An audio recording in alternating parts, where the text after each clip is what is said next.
భారతీయం YouTube వీక్షకులందరికీ దసరా శుభాకాంక్షలు.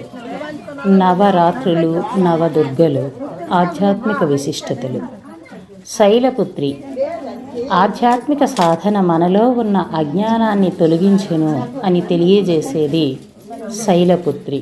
అమ్మవారి మొదటి రోజు అవతారం. 2 బ్రహ్మచారిణి.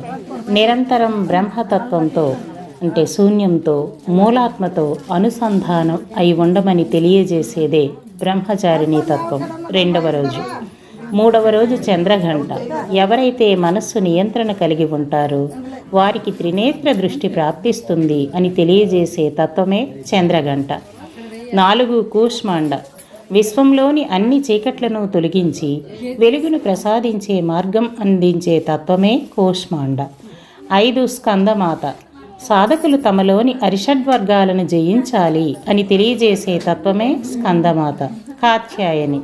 తమ ఆధ్యాత్మిక ప్రయాణంలో త్రిగుణాలకు, సత్వరజో తమో గుణాలకు అతీతంగా సాధన చేయాలి అని తెలియజేసేదే కాత్యాయని. 6వ రోజు. 7వ రోజు కాళరాత్రి. ప్రతి అంతం ఒక నవ ఆరంభానికి సంకేతం అని తెలియజేసేదే కాళరాత్రి. 8 మహాగౌరి. మన ఆత్మ సాధన, ధ్యానం మహాపాపాలను కూడా హరిస్తుంది అని తెలియజేసేదే మహాగౌరి. 9 సిద్ధదాత్రి. ఆధ్యాత్మికత సర్వసిద్ధులను కలగజేయును అని తెలియజేసే తత్వమే సిద్ధిదాత్రి. అమ్మవారి నవరాత్రి అలంకారాలు.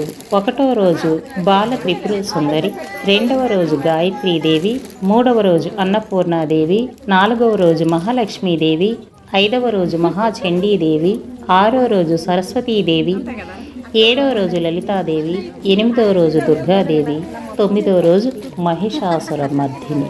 జ్ఞాతవాసంలో విరటుని కొలువులో చేరే ముందు పాండవులు తమ ఆయుధాలను జమ్మి చెట్టు మీద దాచిపెడతారు. ఆ ఆయుధాల మూటను ఇంకెవరు చూసినా శవంలా కనబడుతుంది. అందుకే ఏడాది పాటు ఆ వృక్షం మీద అవి భద్రంగా ఉంటాయి. బృహన్నల వేషంలో ఉన్న అర్జునుడు ఇక్కడ దాచిన గాంధీవంతోనే ఉత్తర గోగ్రహణంలో కౌరవులను చిత్తు చేశాడు. ఆ రోజు విజయదశమి. విజయం కోసం ప్రతి ఒక్కరూ తమ తమ ఆయుధాలకు పూజ చేయటం అప్పటి నుంచే ప్రారంభమైంది.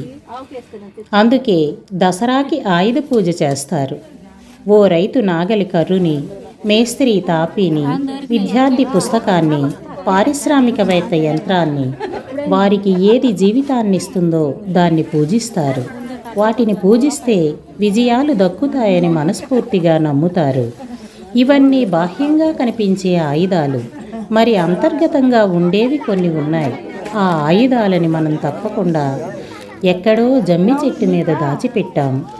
చూస్తే అవి ప్రాణం లేని శవాలుగానే కనబడతాయి. కానీ కిందికి దించి భుజాన వేసుకుంటే గాని వాటి శక్తి మనకి అర్థం కాదు. వాటిని మనం బయటికి తీద్దాం. అవి సహనం, అణుకువ, ప్రేమ, కరుణ, సత్యం. పంచపాండవుల్లాంటి ఈ ఆయుధాలు గనుక మన చేతిలో ఉంటే మన కుటుంబ సభ్యుల ఆత్మీయతను గెలుచుకోవచ్చు. స్నేహితులు, బంధువుల మనసులను గెలవవచ్చు. మన మీద మనమే విజయం సాధించుకోవచ్చు. ఇక దసరా నైవేద్యాల విషయానికి వస్తే, నైవేద్యాలు ఇవే పెట్టాలి అనే నియమం ఒక పద్ధతిగా వీలైతే ఈ నైవేద్యాలు పెట్టుకోవచ్చు. పాఠ్యమి రోజు దుర్గాదేవికి చలిమిడి, వడపప్పు, పాయసం. విదియ రోజు బాలా త్రిపుర సుందరికి తీయటి బూందీ, శనగలు. తదియ రోజు గాయత్రీదేవికి రవ్వ కేసరి, పులహార.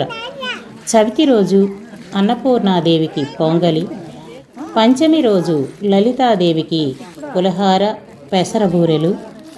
6 షష్ఠి రోజున శ్రీ మహాలక్ష్మీదేవికి బెల్లం లేదా పంచదారతో చేసిన క్షీరాన్నం.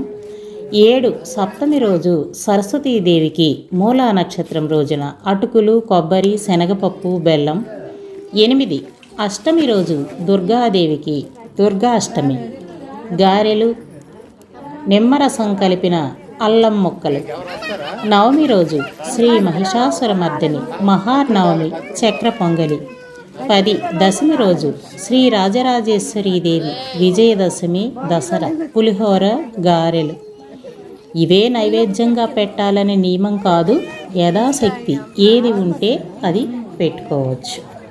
తరతరాల నుండి మన గ్రామీణ వాసులందరూ కూడా దుర్గా ఆచార సాంప్రదాయాల్ని పాటించటంలో, అమ్మను ఆరాధించటంలో ముందుంటారు.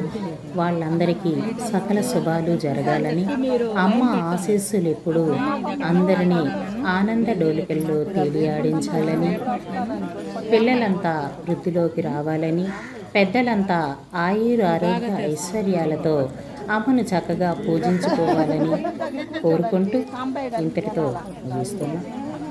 Visvabharati YouTube channel.